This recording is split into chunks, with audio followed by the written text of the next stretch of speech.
ಸಾಗರದ ಜನಪ್ರಿಯ ಶಾಸಕರಾದ ಶ್ರೀಯುತ ಗೋಪಾಲಕೃಷ್ಣ ಬೇಳೂರವರು ಮಧ್ಯರಾತ್ರಿ 12 ಗಂಟೆಗೆ ತಮ್ಮ ಅಭಿಮಾನಿಗಳೊಂದಿಗೆ ಕೇಕ್ ಕತ್ತರಿಸುವ ಮೂಲಕ ಹುಟ್ಟುಹಬ್ಬವನ್ನು ಆಚರಿಸಲಾಯಿತು. ಇದೇ ಸಂದರ್ಭದಲ್ಲಿ ಕೇಕ್ ಕತ್ತರಿಸುವ ಮೂಲಕ ಹುಟ್ಟುಹಬ್ಬದ ಆಚರಣೆಯನ್ನು ಅಭಿಮಾನಿಗಳು ಸಂಭ್ರಮದಿಂದ ಆಚರಿಸಿದರು.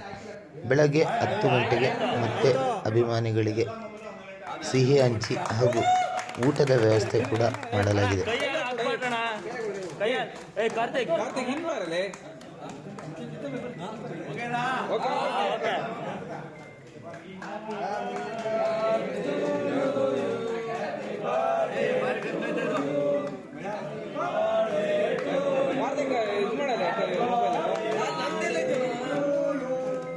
ಎದುರುಗಡೆ